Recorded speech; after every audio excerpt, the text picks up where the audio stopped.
What's up, guys? I'm LQ. This is the LQ Review. Thank you so much for joining me right here at my YouTube channel. This is where we talk about all the geeky, nerdy stuff that we love to talk about. Movies, video games, comic books, and TV shows. And right now, I'm going to give you guys my series review of the Netflix original series, Jupiter's Legacy. Now, before we get into this review, I wanted to make it clear I've never read the Jupiter's Legacy comic. So I went into this completely spoiler-free, much like I did with Invincible. And I gotta tell you that I mostly liked it. It was very mixed for me. Like, some of it I really enjoyed a lot. Some of it I was a little frustrated with. So, this came out just a few weeks after Invincible, and I couldn't help but make comparisons between it and Invincible. Now, Invincible is definitely the superior show. Definitely. Even if you don't like animation, Invincible is definitely the superior show. But there was stuff about Jupiter's Legacy that I just still really liked, and a lot of it I just couldn't kind of get out of my head. And specifically, the origin story. Guys, the stuff that took place in 1929 was phenomenal. So in 1929, we have Sheldon, played by Josh Duhamel, and his dad commits suicide after the market crash, and Sheldon starts to lose his mind a little bit, and then he puts together a team to go follow these clues, to search for this hidden power. And eventually, it's 8 episodes, and every episode has multiple flashbacks where they have the origin story of these superheroes, the Utopian and Brainwave, and let's see here, I got the character list right here. Utopian, Brainwave, Lady Liberty, Paragon. They go through not Paragon. Paragon was his son. Utopian, Brainwave, Lady Liberty, and some other ones. Those are the 3 main ones. But they go through this origin story set in the 20s that could have been its own show. Now, would it have been as interesting? No, because the modern day stuff is what a lot of people are going to sign up for. The modern superhero antics. The modern superheroes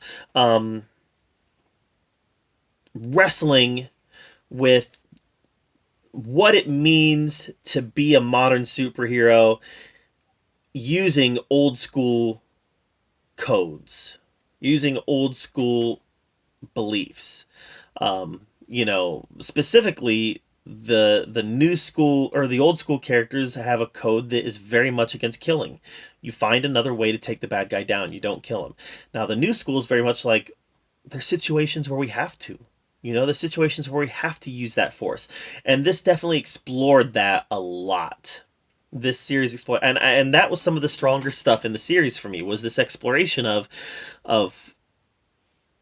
if superheroes were real, under what scenario would they be justified in killing? Definitely something that has been tackled before in comics, specifically, the Dark Knight. The Dark Knight. This was a main theme in the Dark Knight. A lot of that type of belief stuff, as in, is this okay, is this not okay? But also in the modern times, with the Utopian and Lady Liberty and them doing their things against Black Star and trying to solve this mystery that's been presented, trying to find out, what was Josh Hartnett's hero's name? Something Fox. Skyfox. No. Yeah. Okay, it was Matt Lantner. That was not Josh Hartnett. That was Matt Lantner. Okay, George Skyfox. He was a part of the team. He becomes a villain. Why did I think that was Josh Hutchinson or Hartnett? Why did I think that? I don't know.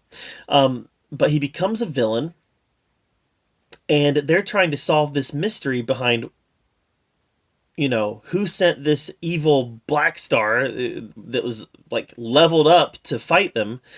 And while they're doing that, they end up diving into this bigger mystery. Now, I'm going to talk about that in a few minutes.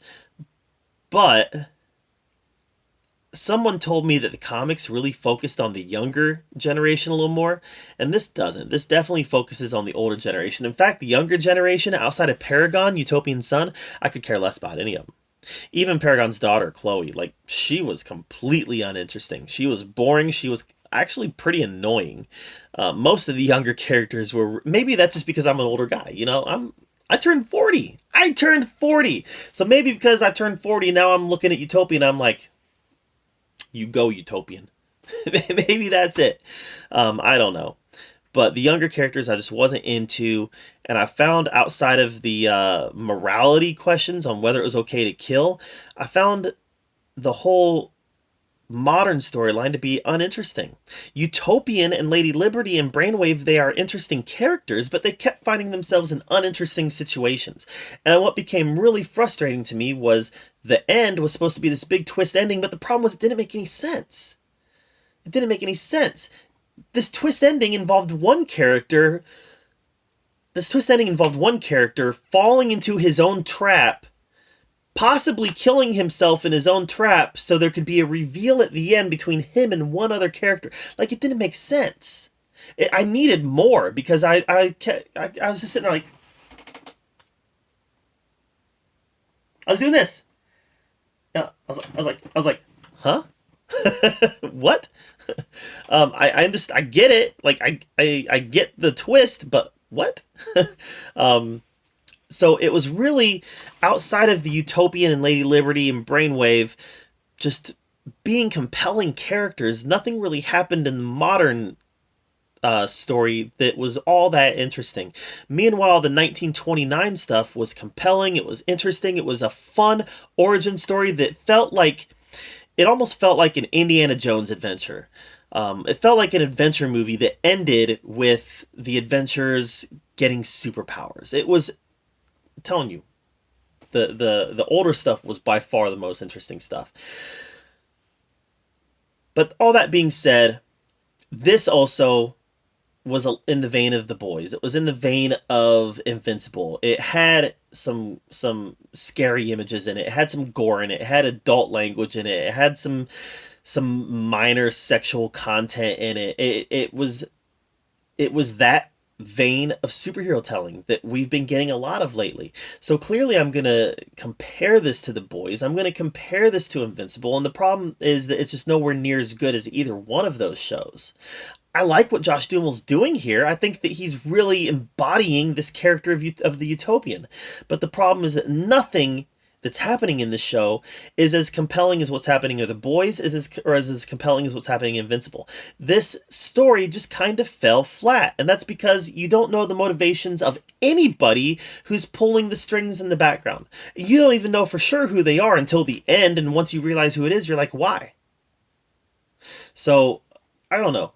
I just had problems with a lot of it, and that's too bad because so much of it was really good. So much of this was really good, but they really missed the boat on a lot of it too. I really hope they get a season 2, because, like I said, there's a lot of. I want to see a season 2 because there's enough good here that I think that it's salvageable. There's enough good here that I think it's salvageable, but it could also go south real fast. But I'd like to see them try. I'd like to see Netflix try because there is enough good here. So, I don't know. I didn't love it. If I were to give, I usually don't grade. I grade movies. I usually don't grade shows. If I were to give this a grade, this would be a solid C. Like, I didn't hate it. I didn't love it. It was a C. So that being said, what are your thoughts on Jupiter's Legacy? Let me know in the comments down below. Am I being too hard on it? Am I not being hard enough? I don't know. What do you think? Let me know down below. While you're down there commenting, make sure you subscribe to my channel. I put out a lot of content, and I want to make sure that you're up to date with everything that I'm doing. And as always, thank you so much for joining me right here at the OQ Review, where we get to talk about all the geeky, nerdy stuff that we love to talk about. Until next time, we'll see you later.